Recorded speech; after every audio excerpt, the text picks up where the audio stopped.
أشهد أن لا إله إلا الله وحده لا شريك له وأشهد أن محمدا عبده ورسوله أما بعد فأعوذ بالله من الشيطان الرجيم بسم الله الرحمن الرحيم الحمد لله رب العالمين الرحمن الرحيم مالك يوم الدين إياك نعبد وإياك نستعين اهدنا الصراط المستقيم صراط الذين أنعمت عليهم غير المغضوب عليهم ولا الضالين. Hazrat Amirul Mominin Mwenyezi Mungu amsaidie sana anasema katika hutuba zilizopita historia ya Hazrat Umar radhiyallahu anhu ilikuwa inaelezwa na habari za vita na mapigano zilikuwa zimezungumzwa. Vita vya Hamraul Asad. Kuhusu vita hiyo inayopatikana ni kwamba baada ya mapigano ya Uhud Mtume sallallahu alaihi wasallam alirejea Madina na makafiri wakaelekea Makka, lakini Mtume sallallahu alaihi wasallam akapata taarifa ya Quraish kwamba wamejipanga tena kwa ajili ya vita. Hapo Mtume sallallahu alaihi wasallam pamoja na maswahaba zake akafika hadi eneo la Hamraul Asad. Hamraul Asad ni sehemu ipatikanayo ikiwa na umbali wa maili 8 kutoka Madina. Kuhusu mapigano hayo, maelezo yaliyoelezwa na Hazrat Mirza Bashir Ahmad Sahib ni kama yafuatayo. Nitaeleza sehemu yake moja inayosema kwamba kizwahiri jeshi la Quraishi lilikuwa limeelekea Makka, lakini hatari ilikuwepo kwamba kitendo chao hicho kisiwe kwa ajili ya kuwaghafilisha Waislamu tu na wasije wakarejea ghafla na kuivamia Madina. Hivyo usiku huo ulinzi ukaimarishwa katika Madina na hasa nyumba ya Mtume sallallahu alaihi wasallam. Maswahaba wakaendelea kuilinda kwa usiku kucha. Asubuhi wakapata kujua kwamba wasiwasi hiyo haikuwa ya kufikirika tu, kwani kabla ya swala ya alfajiri taarifa ikamfikia Mtume sallallahu alaihi wasallam kwamba jeshi la Quraishi likienda mbali maili chache kutoka Madina limepiga kambi, na viongozi wa Quraish wanajadili ya kwamba wao wakinufaika na ushindi huo waivamie Madina, na baadhi ya Quraish wanaendelea kuwadharau wenzao wakisema kwamba nini mmeshindwa kumua Muhammad sallallahu alaihi wasallam na kuwafanya wanawake Waislamu kuwa watumwa, wala hamjaweza kuteka mali zao, bali mlipopata ushindi juu yao na mkapata nafasi ya kuwaangamiza, nyinyi mmewaacha hivi hivi na mmerejea ili wapate nguvu kwa mara ya tena. Basi bado mnayo nafasi, murejee na kwa kuishambulia Madina mukate mzizi wa Waislamu. Kundi moja lilikuwa likisema kwamba kilichotokea kimetokea na kinatosha, hivyo turejee Makka, tusije tukakosa heshima tulioipata kutokana na ushindi huo, na ushindi huo uweze kubadilika katika hali ya kushindwa kwetu. Lakini mwishowe rai ya watu wenye jazba ikapata nguvu na Quraish wakawa tayari kurejea Madina. Mtume sallallahu alaihi wasallam alipopata taarifa yake akawatangazia Waislamu mara moja na akasema kwamba Waislamu wajiandae, lakini pia akatoa amri kwamba mtu asitoke pamoja nasi isipokuwa wale tu walioshiriki katika vita vya Uhud. Katika riwaya nyingine inapatikana kwamba Mtume sallallahu alaihi wasallam alipopata taarifa hiyo ya Quraish akawaita Hazrat Abubakar na Hazrat Umar radhiyallahu anhuma na akawaambia kuhusu habari hiyo. Wote wawili wakamshauri kuwasaka maadui. Hivyo wanajeshi wa Uhud ambao wengi wao walikuwa na majeraha, wakifunga majeraha yao wakafuatana na kiongozi wao, na imeendikwa kwamba siku ile waislamu wakatoka kwa furaha na kwa jazba kama mshindi anavyotoka kumsaka adui wake. Baada ya kumaliza umbali wa maili 8, mtume sallallahu alaihi wasallam akafika katika eneo la Hamraul Asad. Sasa kwa kuwa muda wa jioni ulikuwa umefika, hivyo mtume sallallahu alaihi wasallam akatoa amri ya kupiga kambi katika eneo hilo, na akasema kwamba moto uwashwe katika sehemu mbalimbali za uwanja. Hivyo muda si muda, katika uwanja wa Hamraul Asad mioto ikawashwa katika sehemu 500 ambayo ilikuwa ikitia haiba moyoni mwa kila mwenye kuiona toka mbali. Aghlabu wakati huo huo, kiongozi mmoja mshirikina wa kabila la Khuzaa aitwaye Mabad akamjia mtume sallallahu alaihi wasallam na akaomboleza kuhusu waliouawa katika Uhud, kisha akaenda zake. Siku ijayo yeye alipofika katika eneo la Rauha, akaona kwamba jeshi la Quraish limepiga kambi huko na maandalizi ya kurejea Madina yanaendelea kufanywa. Mabad mara moja akamwendea Abu Sufyan na akamwambia akisema kwamba umeamua kufanya nini? Wallahi muda si muda nimekuja nikiliacha jeshi la Muhammad sallallahu alaihi wasallam katika eneo la Hamraul Asad, na sijawahi kuliona jeshi lenye haiba kama hilo, na kwa sababu ya hali iliyowafikia katika Uhud wana jazba kali kiasi kwamba watawamalizeni mara moja. Abu Sufyan na wenzake wakashikwa na haiba, na hapo wakaiacha nia ya kurejea Madina na wakaelekea Makka. Mtume sallallahu alaihi wasallam alipopata taarifa ya kuondoka kwa jeshi la Quraish akamshukuru Allah na akasema kwamba hiyo ni haiba ya Allah ambayo yeye ameitia mioyoni mwa makafiri. Kisha baada yake Mtume sallallahu alaihi wasallam akabaki katika Hamraul Asad kwa siku 2-3 zaidi. Mapigano ya Banu Mustalak ilitokea Shaban mwaka wa 5 wa Hijra. Jina lake jingine ni vita vya Murasi. Hatmiza Bashir Ahmad Sahib akieleza habari zake anasema kwamba Quraishi waliendelea kuzidi katika upinzani na kwenye uadui wao, na upinzani huo ulikuwa umeshika sura ya kutisha. Nao kwa njama zao walikuwa wamekwisha yachochea makabila mengi ya Uarabuni ili wasimame zidi ya Islam na mwanzilishi wake, lakini sasa uadui wao ulikuwa umeleta hatari mpya, nayo ni kwamba makabila ya Hijaz ambayo yalikuwa na mahusiano mazuri kwa Waislamu sasa nao pia kutokana na uchochezi wa Quraish wakaanza kusimama zidi ya Waislamu. Kabila la Banu Khuzaa lilitangulia katika swala hilo, ambalo tawi lake moja Banu Mustalak likaanza kujiandaa kwa ajili ya kuishambulia Madina, na kiongozi wao Haris bin Abi Zarar akayatembelea makabila mengine ya eneo hilo, na kutokana na ziara yake makabila mengine pia yakaungana naye.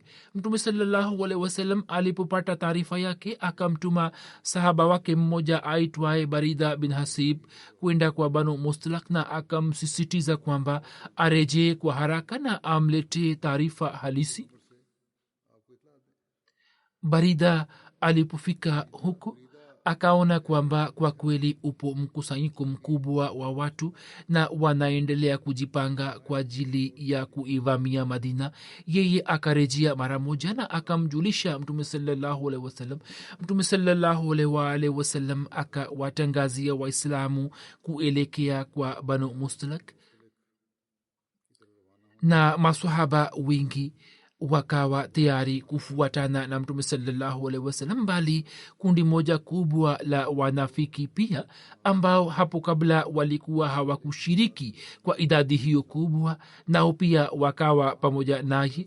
Mtume sallallahu alaihi wasallam akamteua Abu Zar Ghafari au kutokana na riwaya zingine Zaid bin Harisa kuwa amiri wa Madina, na kwa jina la Allah mwezi wa Shaban mwaka wa 5 wa Hijra akatoka Madina. Kulikuwa na farasi 30 tu katika jeshi, ijapokuwa idadi ya ngamia ilikuwa zaidi, na waislamu walikuwa wakipanda farasi na ngamia hawa kwa zamu. Njiani waislamu wakakutana na jasusi mmoja wa makafiri ambaye wakamkamata na kumleta kwa mtume sallallahu alaihi wasallam. Mtume sallallahu alaihi wasallam baada ya kuhakikisha kwamba kwa kweli yeye ni jasusi, akataka kujua kuhusu hali za makafiri kutoka kwake, lakini yeye akakataa kueleza chochote, na kwa kuwa mwenendo wake ulikuwa ni wenye kuleta mashaka, hivyo kutokana na kanuni ya kivita Hat Umar akaamua, na kisha jeshi la Kiislam likaelekea mbele. Taarifa ya ujio wa Waislam ilipowafikia Banu Mustalak na pia wakapata kujua kwamba jasusi yao ameuawa, wakashikwa na hofu kubwa, kwani shabaha hasa waliokuwa nayo ilikuwa ni ya kupata nafasi ya kuishambulia Madina. Lakini sasa kwa sababu ya busara ya Mtume sallallahu alaihi wasallam, njama yao ikawarudia kwao. Basi wakashikwa na haiba kubwa, na makabila mengine yaliyokuwa yamekusanyika kwa ajili ya kuwasaidia, kutokana na kudra ya Mwenyezi Mungu yakapata hofu kiasi kwamba yakaachana nao na kuelekea majumbani. Lakini Banu Mustalak ambao Quraish walikuwa wamewachochea mno dhidi ya Waislamu hawakujizuia kupigana vita, na wakaendelea na nia ya kupambana na jeshi la Kiislam. Mtume mtukufu sallallahu alaihi wa alihi wasallam alipofika katika eneo la Murase ambalo karibu yake Banu Mustalak walikuwa wamepiga kambi. Murase ni karibu na ufukwe wa bahari na lipo katikati ya Makka na Madina. Hapo Mtume sallallahu alaihi wasallam akatoa amri ya kupiga kambi, na baada ya kupanga safu na kugawa bendera, Mtume sallallahu alaihi wasallam akamwamrisha Hazrat Umar kwamba yeye aende mbele na awatangazie Banu Mustalak, akisema kwamba ikiwa hata saizi wajizuie kuipinga Islam na wakubali utawala wa Mtume sallallahu alaihi wasallam, basi watapewa amani na Waislamu watarudi nyuma. Lakini wao wakakataa katakata na wakawa tayari kupigana vita, hadi imeandikwa kwamba mshale wa kwanza uliorushwa katika vita hiyo ulikuwa umerushwa na mtu wao. Mtume sallallahu alaihi wasallam alipoiona hali hiyo kutokea, akawaamrisha maswahaba zake kupigana vita. Wapinzani na maadui ndio waliokuwa wameanza vita. Mishale ikaendelea kurushana baina ya makundi kwa muda mfupi, ndipo Mtume sallallahu alaihi wasallam akawaamrisha maswahaba ili kuwashambulia maadui kwa pamoja. Na kutokana na shambulizi hili makafiri wakakosa nguvu na wakaanza kutawanika, lakini jinsi Waislamu walivyo wazingira na kuwazunguka, kaumu yao nzima ikawa tayari kuweka silaha chini, na vita hiyo ambayo ingeweza kushika sura hatari ikamalizika juu ya mauaji ya makafiri 10 na Muislamu mmoja akauawa shahidi katika vita hiyo. Mirza Bashir Ahmad Saheb anaandika katika sirat ya Khataman Nabiyin ya kwamba katika sehemu hii ni muhimu kuzungumzia ya kuwa kuhusu vita hiyo ipo riwaya moja ya Sahih Bukhari isemayo kuwa Mtume sallallahu alaihi wasallam alipowashambulia Banu Mustalak, wakati ule wao katika hali ya kughafilika walikuwa wakiwanywesha wanyama wao. Lakini ikiwa tuangalie kwa umakini, basi riwaya hiyo haiendi kinyume cha riwaya ya wanahistoria, bali kwa hakika riwaya hizi mbili zinahusika na nyakati mbili tofauti. Yani tukio lenyewe ni kama hivi kwamba jeshi la Kiislam lilipofika karibu na Banu Mustalak, wakati huo kwa kuwa wao walikuwa hawajui kwamba Waislamu wamewafikia karibu, japo kuwa taarifa ya jeshi la Kiislam ilikuwa imeshawafikia tayari, hivyo kwa amani tu walikuwa katika hali isiyo na utaratibu fulani, na hiyo ndiyo hali ambayo riwaya ya Bukhari imeashiria. Lakini walipopata taarifa ya kufika kwa Waislamu, sawa na nia na mipango yao, wakajipanga mara moja na wakawa tayari kupigana vita. Na hiyo ni hali ambayo wanahistoria wameitaja katika historia, na Alama Ibn Hajar na wahakiki wengine pia wameeleza ufafanuzi huo ambao inaonekana ndiyo sahihi. wakati wa kurejea kutoka mapigano ya banu mustalak kuna tukio moja litokalo. Ipo riwaya ya sahih muslim, hat jabir bin abdullah anasimulia kwamba sisi tulikuwa pamoja na mtume sallallahu alaihi wasallam katika vita moja, yani kwenye mapigano ya banu mustalak, ambapo kutoka wahajiri mtu fulani alimpiga mtu fulani wa answar juu ya mgongo wake. Answari akasema ini answar na mhajiri akasema ini wahajiri, yani kila mmoja wao akawaita watu wake kwa ajili ya msaada. Habari hiyo ilipomfikia mtume sallallahu alaihi wasallam, mtume sallallahu akasema kwamba hizi ni sauti za namna gani za ujinga. Pale aliposikia kelele hiyo, wao wakasema ya Rasulullah, mtu mmoja wa wahajiri amempiga mtu wa answar juu ya mgongo wake. Mtume sallallahu alaihi wasallam akasema achaneni na jambo hilo, hili ni jambo baya, na msijiingize katika mambo ya kipuuzi na muanze kubishana juu ya mambo madogo madogo.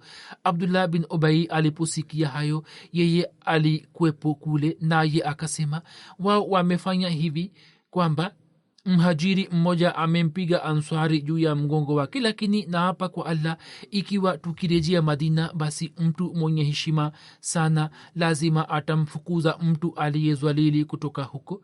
Hat Umar akasema, ewe mtume wa Allah, niruhusu ni muwe mnafiki huyo. Hapo mtume sallallahu alaihi wasallam akasema, achana naye, watu wasije wakaanza kusema kwamba Muhammad sallallahu alaihi wasallam anawaua watu wake. Maelezo ya tukio hilo yameandikwa katika sera ya Khatama Nabiyin. Mimi nayaacha kwa sababu nimekwisha eleza katika hutuba za nyuma. Kwa vyovyote vile, kuhusu hali ya zama ya mwisho ya maisha ya Abdullah bin Ubay imeandikwa katika Sirat Ibn Hisham ya kwamba baada yake Abdullah bin Ubay alipokuwa akisema jambo fulani la aina hiyo, kaumu yake ilikuwa ikimlaani sana. Mtume sallallahu alaihi wasallam alipojua kuhusu hali yake, akamwambia Hazrat Umar bin Khattab radhiyallahu anhu akisema kwamba, ewe Umar, siku ile ulipokuwa umeniomba nikupe ruhusa ya kuumua huyo, ikiwa ningetoa ruhusa ya kuumua, watu wangejisikia vibaya, lakini sasa watu hawa waliokuwa wanajisikia vibaya, mimi nikiwaamuru kumua yeye, basi watu hawa watamua wenyewe. Yani watu waliokuwa wanamtetea, angalia leo kwa sababu ya subira na kwa kuwa mambo yake yamekuwa wazi, sasa watu hawa wamekuwa kinyume chake mpaka wanaweza kuumua. Hazrat Umar anasema, wallahi hapo nikapata kuelewa kwamba bila shaka jambo la Mtume sallallahu alaihi wasallam kutokana na baraka zake lilikuwa azimu sana kuliko jambo langu. Mtume sallallahu alaihi wasallam alipoamua kuswali sala ya jeneza ya Abdullah bin Ubay aliyekuwa mkuu wa wanafiki, Umar akasema kwamba Mwenyezi Mungu amekukataza kusali sala ya jeneza ya wanafiki. Mtume sallallahu alaihi wasallam akasema, nimepewa khiari kwamba nifanye istighfar kwa ajili yao au nisifanye, yani ni juu yangu. Basi Mtume sallallahu alaihi wasallam akaswalisha sala ya jeneza yake. Kisha Mwenyezi Mungu alipokataza kwa uwazi kwamba sala ya jeneza ya watu wa namna hiyo isisaliwe, hapo Mtume sallallahu alaihi wasallam akaacha kuswalisha sala ya jeneza ya wanafiki. Abu Salma amesimulia kutoka kwa Hazrat Jabir bin Abdullah ya kwamba Hazrat Umar bin Khattab siku ya vita vya Handaki alikuja baada ya jua kuzama na akaanza kuwakaribia makafiri wa Quraysh. Ye akasema, ewe mtume wa Allah, mimi nimeshindwa kuswali sala ya alasiri hadi jua likaanza kuzama. Mtume sallallahu alaihi wasallam akasema, wallahi mimi pia sijaswali. Hapo tukainuka na kuelekea Batahan pia ni bonde moja katika mabonde ya Madina, na Mtume sallallahu alaihi wasallam akatawaza kwa ajili ya swala, nasi pia tukatawaza, na baada ya kuzama kwa jua tukaswali sala ya alasiri. Kisha Mtume sallallahu alaihi wasallam akaswali sala ya magharibi. Hiyo ni riwaya ya Bukhari.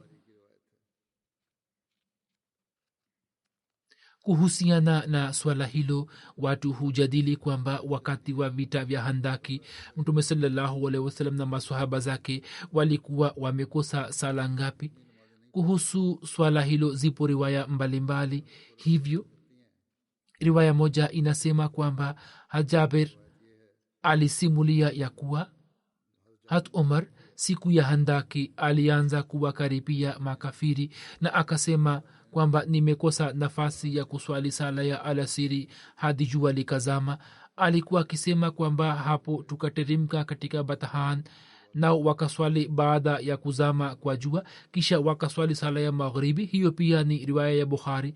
Sawa na riwaya ya kwanza, Mtume SAW pia alikuwa pamoja naye. Kisha hat Ali akasimulia kwamba Nabii sallallahu alaihi wasallam wakati wa handaki akasema, Mwenyezi Mungu awajazie makafiri hawa nyumba zao na makaburi yao na moto. Watu hawa wametushughulisha katika vita, yani hawakutupatia nafasi ya kuswali sala ya katikati hadi jua likazama. Kisha Abu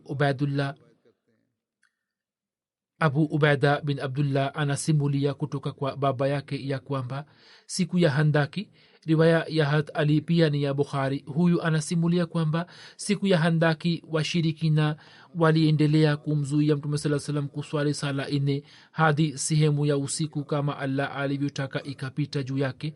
Msimuliaji anasema kwamba Mtume sallallahu alaihi wasallam akamwambia Bilal, naye akatoa azana, kisha akamwambia kuhusu ikama na akaswalisha sala ya azuhuri, kisha akamwambia kuhusu ikama na akasalisha sala ya alasiri, kisha akamwambia atoe ikama na akaswalisha sala ya maghribi, kisha akamwambia atoe ikama na akaswalisha sala ya isha. Hiyo ni riwaya ya Musnad Ahmad bin Hanbal. Hata Masihi Maud al-Islam amesema kwamba riwaya hizi ni dhaifu na amekubali riwaya moja tu inayoeleza habari ya kuswali sala ya alasiri katika muda ambapo jua lilipokuwa linakaribia kuzama. Hivyo katika vita vya handaki, kuhusu swala la kuacha kwa Mtume sallallahu alaihi wasallam sala ine, akimjibu shutma ya Padre Fateh Masihi Maud al-Islam anasema, wazo lako la kishetani ya kwamba wakati wa kuchimba handaki sala ine zikafanywa kaza. Awal, hali ya elimu yenu ndiyo hii kwamba mmetumia neno la kaza. Ewe mpumbavu, kaza maana yake ni kusimamisha swala na sio kuiacha. Neno la kaza halitumiki kwa ajili yake. Ikiwa mtu akose nafasi ya kuswali, jina lake ni faut, yani swala imekufa. Ndiyo maana nilikuwa nimetoa tangazo la rupia 5,000, kwani wapo wapumbavu wanaoipinga Islam ambao hata maana ya kaza hawaijui. Mtu asiyeweza kuyatumia maneno sahihi katika nafasi zake, mpumbavu huyo atawezaje kuyapinga mambo yaliyo mazito? Ama kuhusu swala hili kwamba wakati wa kuchimba handaki sala ine zilikuwa zimejumuishwa, jibu la wazo hilo ni kwamba Mwenyezi Mungu anasema ya kuwa hakuna karaha katika dini, yani dini haina ugumu ambao uwe sababu ya kumletea mwanadamu maangamizo. Hivyo yeye wakati wa haja mbalimbali na katika hali ya mabalaa ametoa amri ya kujumuisha swala na kuzifupisha.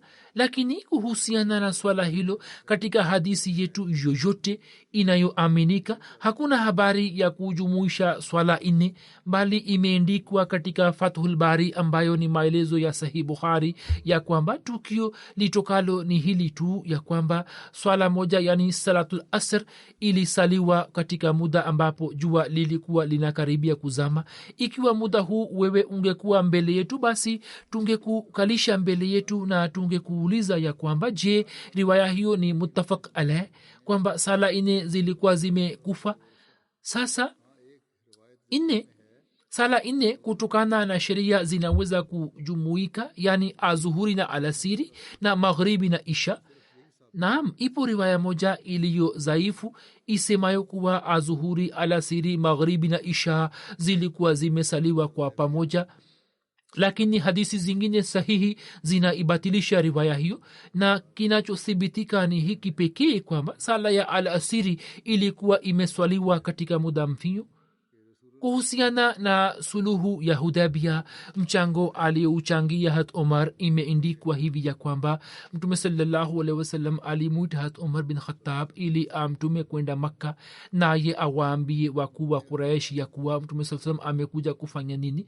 Hat Umar akamwambia akisema kwamba, ya Rasulullah, nina hofu ya nafsi yangu kutoka kwa Quraishi, kwani wao wanajua kwamba mimi ni adui wao mkubwa, mimi ni mkali kwao, na katika kaumu yangu Banu Adi bin Kaab hakuna yeyote katika Makka ambaye aweze kunisalimisha. Hivyo yeye akaeleza kiherehere chake. Sawa na riwaya moja, hat Umar akamwambia Mtume sallallahu alaihi wasallam akisema kwamba, ya Rasulallah, kama unasema mimi niko tayari kwenda kwao. Lakini Mtume sallallahu alaihi wasallam hakusema lolote. hat Umar akasema zaidi kwamba, mimi nakuambia kuhusu mtu ambaye ana heshima zaidi kwa Quraish kuliko mimi, yani hat Uthman bin Affan.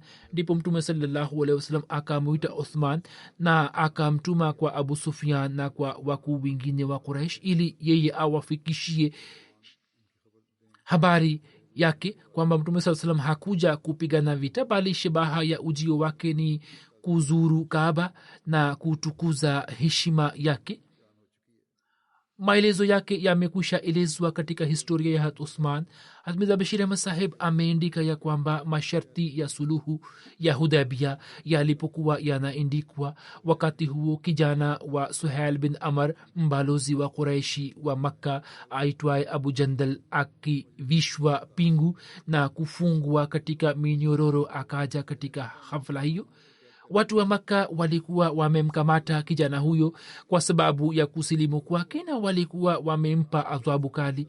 Yeye alipojua kwamba Mtume saa salam ameshafika karibu na Makka, yeye akafanya juu chini na akawatoroka watu wa Makka na akafika pamoja na minyororo yake huko katika majlis yao kwenye eneo la Hudaybiyah. Na kwa bahati tu alipofika huko, baba yake alikuwa anaandikisha sharti hili la mkataba kwamba kila mtu ambaye akitoka Makka atakuja kwa Waislamu, hata kama awe Muislamu atarudishwa kwa watu wa Makka.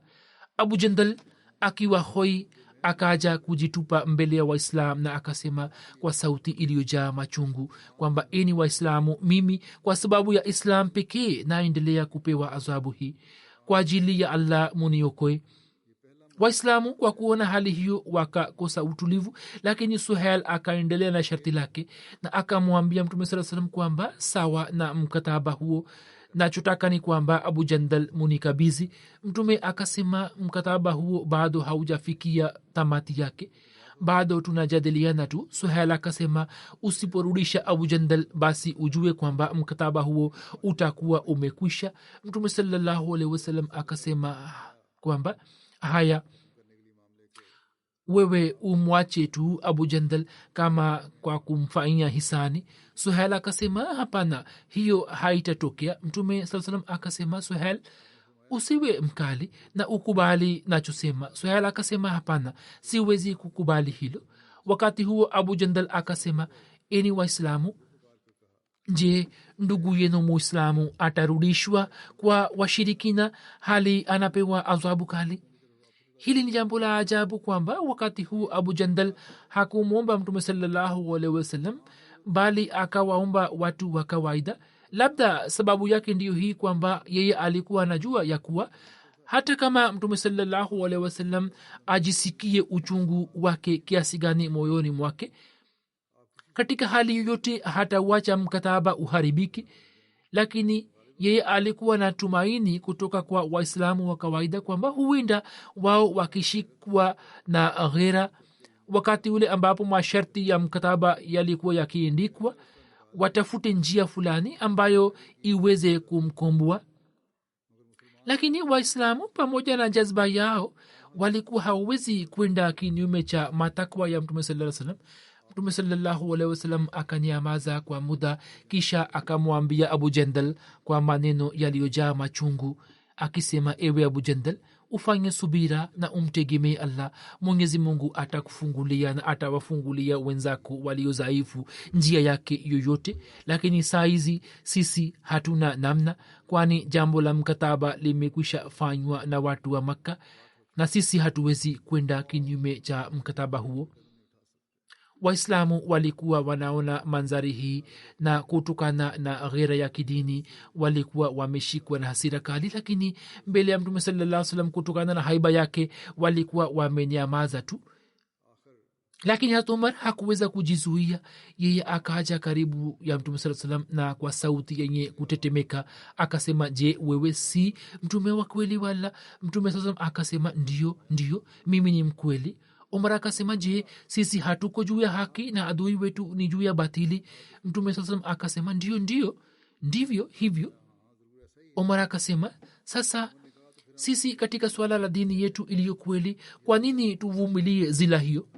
Mtume saa salam kwa kuona hali ya Umar akasema kwa maneno mafupi, angalia Umar, mimi ni mtume wa Allah, nami najua matakwa ya Allah, na mimi siwezi kwenda kinyume chake, naye ndiye msaidizi wangu, yani Allah ndiye msaidizi wangu. Lakini hat Umar hakuweza kuelewa mambo hayo, naye akasema, je, wewe ulikuwa hukutuambia kwamba sisi tutafanya tawaf ya Baitullah? Mtume saa salam akasema, ndio nilikuwa nimesema, lakini je, nilikuwa nimesema kwamba tutafanya mwaka huo? Umar akasema, hapana, hukusema hivyo.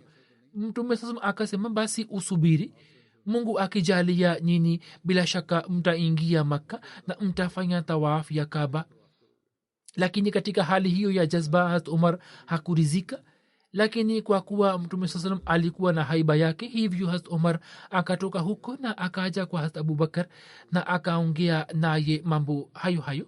Hat Abubakar pia akampa majibu yale, lakini pamoja na majibu yake akasema, akimnasihi kwamba, Umar, angalia, uwe makini na mkono ulioweka juu ya mkono wa mtume sallallahu alaihi wasallam, usiuache kulegea, kwani naapa kwa Allah, mtu huyo ambaye tumeweka mkono wetu katika mkono wake ni mtu mkweli. Hazrat Umar anasema kwamba wakati ule mimi nikasema yote katika jazba yangu, lakini baadaye nikajisikia sana majuto, nami kwa ajili ya kufuta athari ya udhaifu wangu nikafanya mambo mengi ya nafali, yani nikatoa sadaka na kuswali nafali na kuwakomboa watumwa, na nikafanya toba ili doa hili la udhaifu wangu lifutwe. Ipo hutuba moja ya Hazrat Khalifatul Masih Rabi rahimahullahu taala ambayo alikuwa ameitoa katika jalsa salana kabla ya ukhalifa wake. Sehemu moja ya hutuba hiyo naiweka mbele yenu.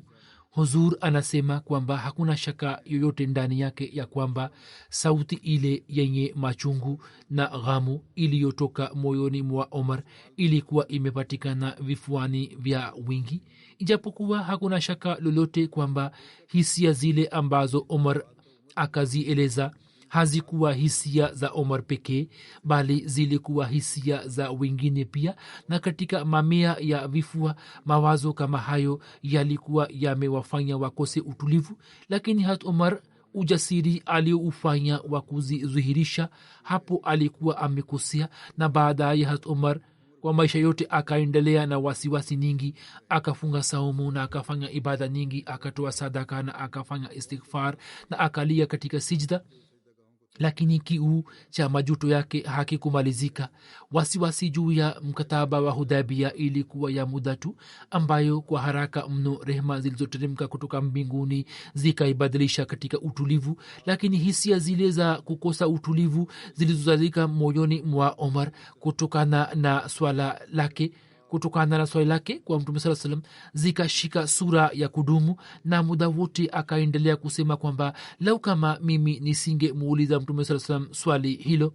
Huzur anasema kwamba mimi mara kwa mara na tafakari kwamba wakati wa kifo chake katika pumzi zake za mwisho hat Umar alipokuwa akisema la alai wala alayya, yani ewe Allah, mimi siombi kutoka kwako ujira wa mema yangu, wewe ni samehe makosa yangu, hapo kutokana na kosa lake moja tu atakuwa amekosa utulivu ambalo akalitenda katika uwanja wa Hudaybiyah. Wakati wa kuandika mkataba, kwa kuona hali ya mioyo ya maswahaba zake na upande wa pili hali ya moyo wa mtume sallallahu alaihi wasallam ambayo hakuna aliyekuwa anaijua isipokuwa Mwenyezi Mungu aliyekuwa anampenda sana, lakini katika maneno machache ambayo mtume sallallahu alaihi wasallam akayatamka kama majibu ya swali la umar akasema mengi kwa wale wanaotafakari. Wakati wa suluhu ya Hudaybiyah, mkataba uliofanywa baina ya Waislamu na Quraishi wa Makka, Hazrat Umar pia akatia saini juu yake. Kuhusu swala hilo Hazrat Mirza Bashir Ahmad Sahib anasema kwamba nakala mbili zikatayarishwa za mkataba huo na watu kadhaa wa makundi yote mawili wakatia saini kama mashahidi. Upande wa Waislamu waliotia saini walikuwa kina Hazrat Abubakar, Hazrat Umar, Hazrat Usman, Abdurrahman bin Auf, Saad bin Abi Waqas na Abu Ubaida. Baada ya kufunga mkataba, Suhail bin Amr akaondoka na nakala yake moja na kuelekea Makka, na nakala ya pili ikabaki kwa Mtume sallallahu alaihi wasallam. Katika Sirat Khataman Nabiyyin kuhusu kurejea kutoka suluhu ya Hudaybiyah imeandikwa hivi ya kwamba baada ya kumaliza mambo ya kutoa zabihu, Mtume sallallahu alaihi wasallam akatoa amri ya kurejea Madina. Wakati ule siku 20 zilikuwa zimepita juu ya ujio wake katika Hudaybiyah. Katika safari ya kurejea, Mtume sallallahu alaihi wasallam alipofika katika eneo la Quraul Ghamim karibu na Usfan. Usfan ina umbali wa kilomita 103 kutoka Makka, na Quraul Ghamim ni bonde moja ambalo lina umbali wa maili 8 kutoka Usfan, na huu ulikuwa muda wa usiku. Hapo Mtume sallallahu alaihi wasallam akatangaza na kuwakusanya maswahaba wote na akasema kwamba usiku huu sura moja imeniteremkia ambayo naipenda kuliko vitu vyote vya dunia, nayo ndiyo hii ya kwamba inna fatahna laka fathan mubina liyaghfira laka Allahu ma taqaddama min zambika wa ma taakhara wa yutimma ni'matahu alayka wa yahdiyaka siratan mustaqima wa yansuraka Allahu nasran aziza lakad sadaqa Allahu rasulahu. Hizi ni aya za sura Fatah, aya 2 hadi 4, na kisha kuna aya namba 28 isemayo lakad sadaqa Allahu rasulahu ru'ya bilhaqqi, lakad sadaqa Allahu rasulahu ru'ya bilhaqqi la tadkhulunna almasjid alharama insha Allahu aminina muhallikina ruusakum wa muqassirina la takhafun. Yani, ewe Mtume, bila shaka tumekujalia ushindi wenye shani ili tukuanzishie zama ambapo Allah akufunikie makosa yako unayosingiziwa yaliyotangulia na yajayo, na kukutimizia neema yake, na akufungulie njia za mafanikio, na bila shaka Allah atakusaidia. Haki ndiyo hii kwamba Allah amemhakikishia mtume wake njozi yake kwa haki ambayo yeye alikuwa amemwonyesha mtume wake, kwani sasa nini inshallah mtaingia katika msikiti mtukufu kwa amani, na kwa kutoa zabihu zenu katika njia ya Allah mtanyoa vichwa vyenu au mtapunguza, na nyinyi hamtakuwa na hofu yoyote. Yani, mwaka huu ikiwa mungeingia katika Makka, basi kuingia kwenu kusingekuwa na amani, bali mungeingia kwa kupigana vita na kumwaga damu. Lakini Allah alikuwa amemwonyesha katika ruya kwamba kuingia kwenu kutakuwa na amani. Hivyo mwaka huu kutokana na mkataba akaleta amani, na sasa hivi karibuni nini kwa mujibu wa ruya hiyo mtaingia katika msikiti mtukufu kwa amani, na hivyo ndivyo ilivyotokea. Mtume sallallahu alaihi wasallam alipowasomea maswahaba aya hizo, kwa kuwa baadhi ya maswahaba walikuwa na hali ya kihuzuni juu ya suluhu ya Hudaybiyah, wakashangaa kwamba sisi tunarejea huku tumeshindwa, ilhali Allah anatupa bishara ya ushindi.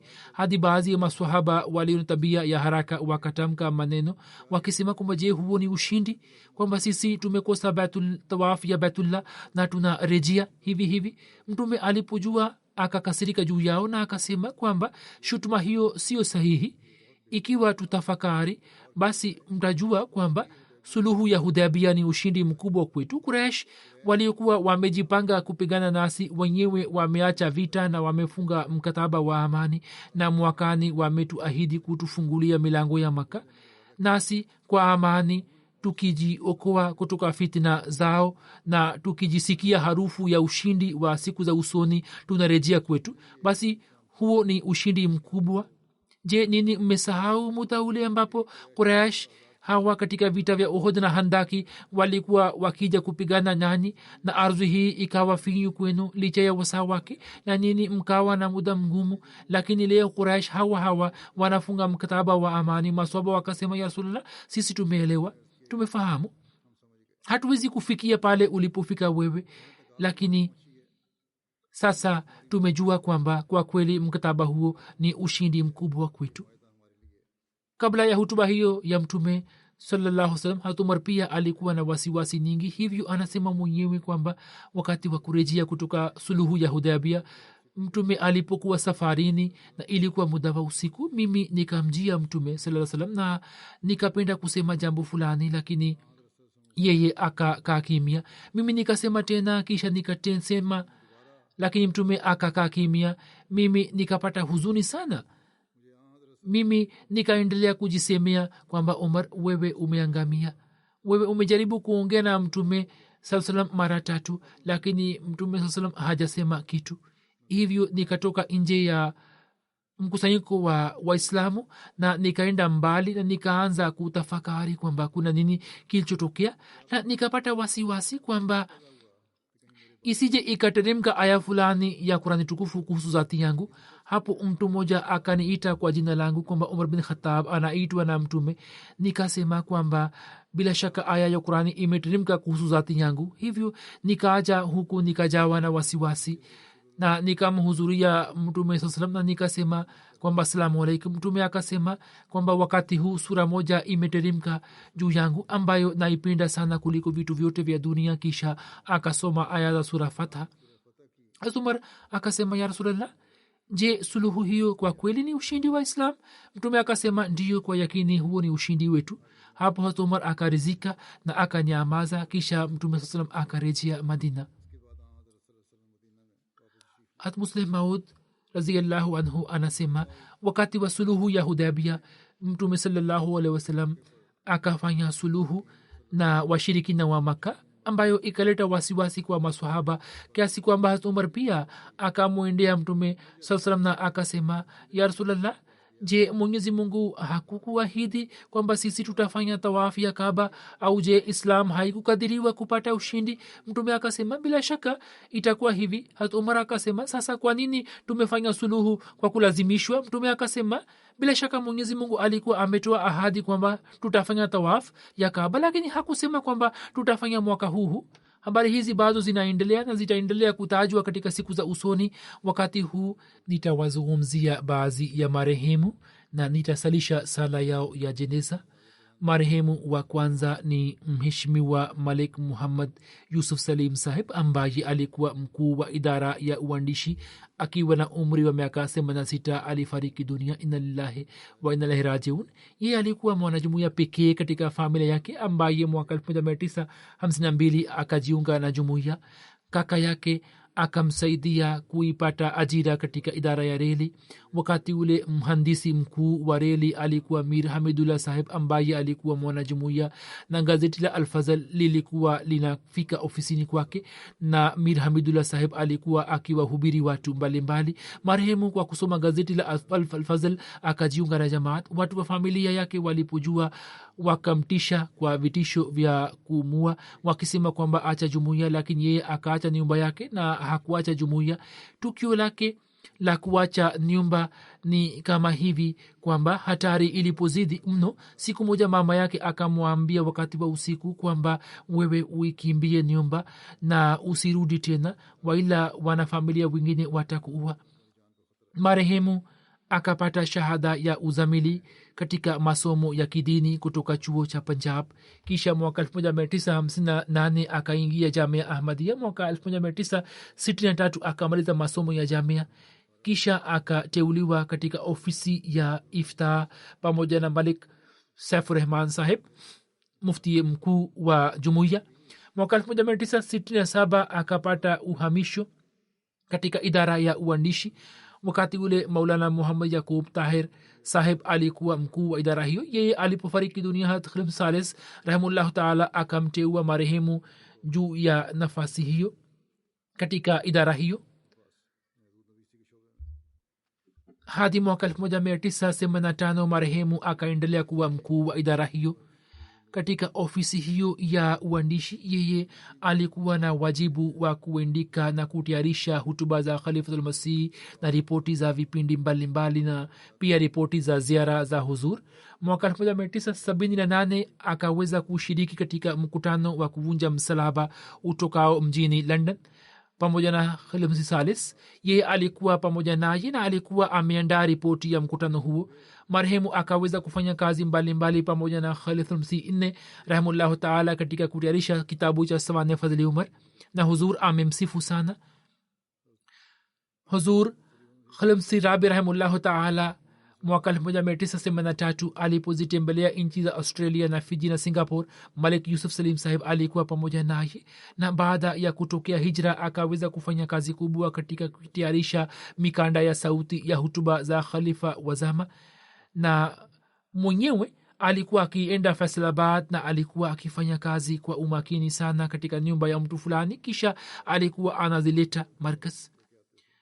kwa miaka kadhaa akafanya kazi ya ubashiri, kisha akapata nafasi ya kufanya kazi katika Tahir Foundation kuhusu hutuba za khalifa wa nne. katika ofisi ya PS akaweza kuandika vipindi vya shura, na baada ya kustaafu pia akaendelea kufanya kazi ya jumuiya. kisha mwaka 2013 kwa sababu ya maradhi yake akachukua ruksa. alikuwa na wake wawili, alikuwa na binti mmoja aliyezaliwa kutoka mke wake wa kwanza, kisha mke huyo alifariki dunia na akaoa tena mke ambaye akazaa naye watoto wawili wa kiume na mabinti watatu. binti yake bi Kudsia Mahmud Sardar sahiba anasema kwamba baba yetu alituwezesha kujenga uhusiano imara na Allah na akaendelea kutusisitiza sana juu yake. alikuwa makini sana kuhusu swala. sisi tukiswali kwa kuchelewa alikuwa anakasirika juu yetu. alikuwa akiomba sana katika tahajud. kila siku alikuwa anasoma Qurani tukufu juzu moja, na hata katika maradhi yake alikuwa na hali hiyo hiyo. alikuwa anauliza kwamba je, muda wa swala ni tayari au bado. alikuwa anaupenda mno ukhalifa na katika utii wake alikuwa na kiwango cha juu. alikuwa anasema kwamba baraka zote zinatokana na ukhalifa. akavumilia mateso mbalimbali kwa ajili ya Ahmadiyya. msaidizi wa private secretary bwana Rashid Tayyib anasema kwamba katika zama za ukhalifa wa thalitha marehemu alikuja kufanya kazi katika ofisi ya uandishi, na katika idara hiyo akaweza kuitumikia jamaat kwa muda mrefu. akaweza kuandika hutuba mbalimbali na alikuwa akitayarisha ripoti kwa ajili ya gazeti la Al-Fazl. alikuwa na tabia ya kufanya kazi kwa umakini wa hali ya juu. alikuwa na elimu kubwa. akapata nafasi ya kushiriki kama nisemavyo kwamba akaweza kushiriki katika ziara mbalimbali za nchi za nje pamoja na makhalifa katika bara la Afrika na Ulaya. alikuwa anafanya kazi kwa juhudi sana, kwa umakini, na alikuwa anaandika kila neno kwa uangalizi mkubwa, na alikuwa anaandika kwa kufanya maombi kwamba asije akakosea. mwaka 2013 alipostaafu. hata baada ya kustaafu pia kila alipokuwa akiitwa alikuwa akija katika ofisi ya private secretary na alikuwa akisema kwamba kazi ya jumuiya ni bahati njema kwangu. Huzur anasema kwamba hata katika fikra zangu nina mawazo hayo hayo kwa ajili yake, kwamba marehemu alikuwa na tabia njema sana yenye utulivu, ambaye anajishughulisha katika kazi yake naye akatimiza ahadi ya wakfu. alikuwa na tabia ya kufanya kazi zake kwa ukimya tu, na alikuwa na hulka njema sana na tabia safi. Mwenyezi Mungu amghufirie na amrehemu na awajalie watoto wake waweze kuendeleza mema yake. marehemu anayefuata ni mheshimiwa Shuaib Ahmad Sahib aliyekuwa amejitolea maisha yake wakfu. ambaye alikuwa mwana wa bashir ahmad saheb kala afghan na darwesh wa kadian akiwa na umri ya miaka 56 amefariki dunia. inna lillahi wa inna ilaihi rajiun. mwaka 1987 alianza kuitumikia jumuiya, kisha akaweza kuitumikia jamaat katika ofisi mbalimbali ya jumuiya. kwenye sadr juman ahmadia akawa mtumishi, nazir khidmte khalq, incharge daftar uliya, kwenye jalsa salana, nazir baitul mal kharj, nazim waqf jadid, sadr khudamul ahmadia. akaweza kuitumikia jamaat kwa miaka 33. alikuwa mwenye kufanya ibada ya allah, mwenye kuswali sala ya tahajudi na kuswali sala za nafali bila kukosa. alikuwa na kiwango cha juu cha utii wa ukhalifa. muda wote alikuwa akisema kwamba tukipokea amri yote ya khalifa lazima tufanye utii kama ilivyo. alikuwa na elimu kubwa ya Qurani tukufu na vitabu vya Masihi Mwislam. alikuwa na uwezo mzuri wa kutoa hutuba. alikuwa mtu mzuri, mcheshi, mwenye hulka njema. alikuwa mtu wa watu. alikuwa akiwasaidia wanyonge na wenye haja. alikuwa mtu mwenye hulka njema. kila mmoja anaishi Kadian anamsifu marehemu alikuwa musi, ameacha nyuma mke na vijana wawili. jalaluddin sahab nayyar sadr amdia kadian, yeye alikuwa mwanamkwe wake. rafiq beg sahib nazir baitulmal ahmad kadian anaandika kwamba nimeweza kufanya kazi pamoja naye kwa miaka 18 katika majlis khudamul ahmadia india na kwenye ofisi ya jalsa salana kadian. bila shaka yeye alikuwa anawajali wote. katika siku za jalsa salana alikuwa akifanya kazi katika ofisi yake hadi saa 8 na 9 usiku. alikuwa anaangalia mambo mbalimbali na popote pale ambapo alikuwa anaona kwamba kuna mapungufu alikuwa anaenda kuyarekebisha. alikuwa anawajali sana wageni wa Masihi Mwislam, na ikitokea shida fulani alikuwa anaomba msamaha kutoka mgeni. shimeji yake pia ameandika kwamba marehemu alikuwa akisema kwamba mimi sijawahi kuwa adui wa mtu yoyote duniani. inspektor moja wa wakalat mal tahriki jadid anaandika kwamba mimi niliweza kuitembelea jimbo la Kerala na Tamil Nadu kwa siku 75. katika ziara ile mimi nikapata kuugua. marehemu akanijali sana kama wazazi wanavyojali watoto wao. Mwenyezi Mungu amghofirie na amrehemu na awajalie mke na watoto wake subira na utulivu na amani, na awajalie waweze kuendeleza mema yake. anayefuata ni Maksud Ahmad Saheb Bhatti, mbashiri wa jumuiya wa Kadian, ambaye Mei 18 akiwa na umri ya miaka 52 akafariki dunia. inna lillahi wa inna ilaihi rajiun. marehemu alikuwa anatokana na Jamaat Ahmadiyya Charkor, wilaya Rajori, jimbo la Jammu na Kashmir. akaweza kuitumikia jumuiya kwa miaka 30. akaweza kuitumikia jamaat kama mbashiri mkuu wa Srinagar na amir wa zone ya Lucknow. kuanzia 2017 akaweza kuitumikia jumuiya kama kazi ya jamaat. katika ofisi ya kadhaa alikuwa anatekeleza wajibu wake kwa juhudi kubwa. akaweza kutoa hukumu mbalimbali. alipokuwa anaumwa katika hospitalini alikuwa ameambukizwa na korona. hata alipokuwa hospitalini alikuwa na wasiwasi kuhusu kazi zake za jamaat. alikuwa mwenye uelewa mzuri, mcheshi, mwenye hulka njema. alikuwa musi, ameacha nyuma mama na ndugu 3, mke na mabinti 3. Mwenyezi Mungu amghufirie na amrehemu na awalinde mabinti zake na awajalie waweze kuendeleza mema yake.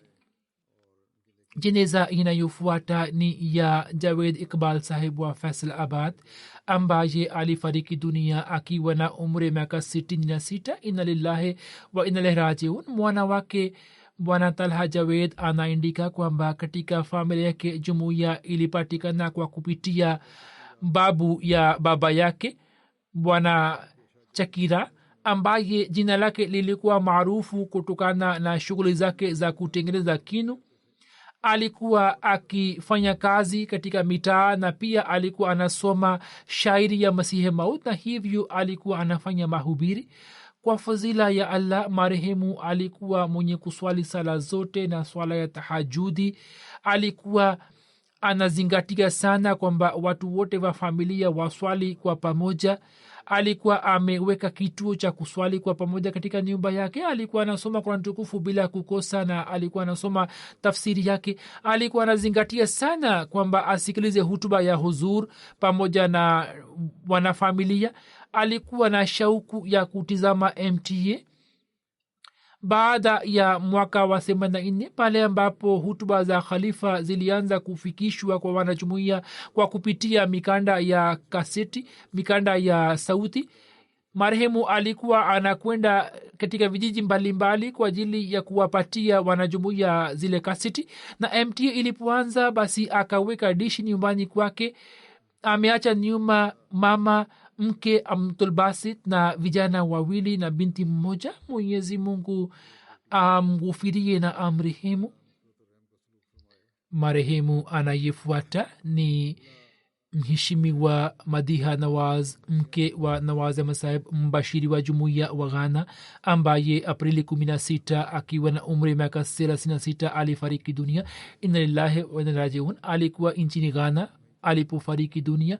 Mbashiri anaandika, ambaye ni mume wake, anasema kwamba katika muda huo wa miaka 16 nikamkuta akiwa na sifa chungu nzima. Alikuwa mwenye azma, mwenye kufanya subira, alikuwa mwenye kuwajali wote, alikuwa mama mzuri na mke mwenye unyofu. Alipopata nafasi nchini Ghana alikuwa anasimamia darasa la watoto. Aliweza kuwafundisha watoto Qur'ani tukufu. Alikuwa anawatendea jamaa zake na ndugu mbalimbali kwa wema.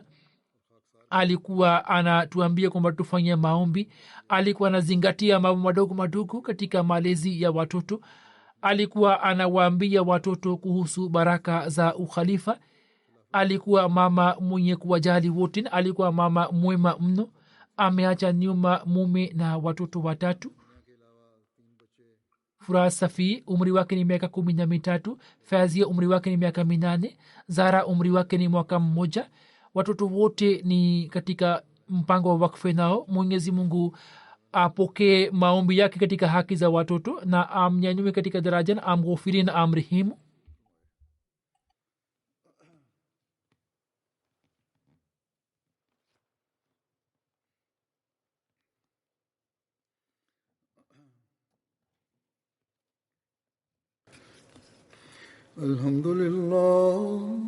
الحمد لله نحمده ونستعينه ونستغفره ونؤمن به ونتوكل عليه ونعوذ بالله من شرور أنفسنا ومن سيئات أعمالنا من يهده الله فلا مضل له ومن يضلل فلا هادي له ونشهد أن لا إله إلا الله ونشهد أن محمدا عبده ورسوله عباد الله رحمكم الله إن الله يأمر بالعدل والإحسان وإيتاء ذي القربى وينهى عن الفحشاء والمنكر والبغي يعظكم لعلكم تذكرون اذكروا الله يذكركم وادعوه يستجب لكم ولذكر الله أكبر.